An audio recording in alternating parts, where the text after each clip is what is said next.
ወደ ኤፌሶን ሰዎች ምዕራፍ 3 ስለዚህም አሕዛብ ስለሆናችሁ ስለናንተ የክርስቶስ ኢየሱስ እስር የሆንሁ እኔ ጳውሎስ ለእግዚአብሔር እንበረከካለሁ። ለእናንተ ስለተሰጠኝ ስለ እግዚአብሔር ጸጋ መጋቢነት በእርግጥ ሰምታችኋል። አስቀድሜ ባጭሩ እንደጻፍሁ ይህን ምስጢር በመግለጥ አስታወቀኝ።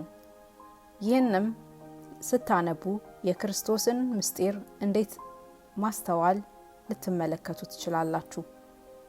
ይህም ሐሳብ አብረው እንዲወርሱ በአንድ አካልም አብረው እንዲሆኑ በወንጌልም መስበክ በክርስቶስ ኢየሱስ በሆነ የተስፋ ቃል አብረው እንዲካፈሉ ለቅዱሳን ሐዋርያትና ለነቢያት በመንፈስ አሁን እንደተገለጠ በሌሎች ትውልዶች ዘንድ ለሰው ልጆች አልታወቀም። እንደ ኃይሉ ሥራ እንደተሰጠኝም እንደ እግዚአብሔር ጸጋ ስጦታ መጠን የወንጌል አገልጋይ ሆንሁለት። ፍለጋ የሌለውን የክርስቶስን ባለጠግነት ለአሕዛብ እሰብክ ዘንድ ሁሉንም በፈጠረው በእግዚአብሔር ከዘላለም የተሰወረው የምስጢር ሥርዓት ምን እንደሆነ ለሁሉ እገልጥ ዘንድ ይህ ጸጋ ከቅዱሳን ሁሉ ይልቅ ለማንስ ለእኔ ተሰጠ?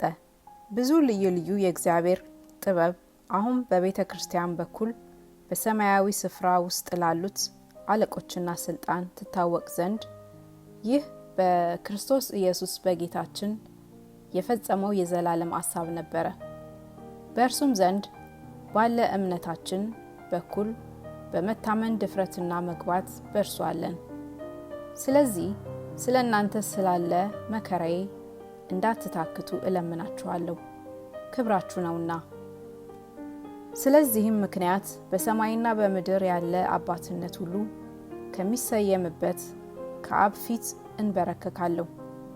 በመንፈሱ በውስጥ ሰውነታችሁ በኃይል እንድትጠነክሩ ክርስቶስም በልባችሁ በእምነት እንዲኖር እንደ ክብሩ ባለጠግነት መጠን ይሰጣችሁ የእናንተ ስርና መሰረት በፍቅር ይጸና ዘንድ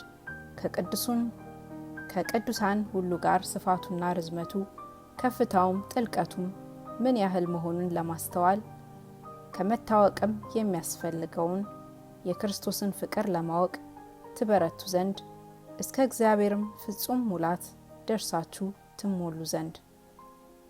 እንግዲህ በእኛ እንደሚሰራው ኃይል መጠን ከምንለምነው ወይም ከምናስበው ሁሉ ይልቅ እጅግ አብልጦ ሊያደርግ ለሚቻለው ለእርሱ በቤተ ክርስቲያን በክርስቶስ ኢየሱስ እስከ ትውልዶች ሁሉ ከዘላለም እስከ ዘላለም ክብር ይሁን፣ አሜን።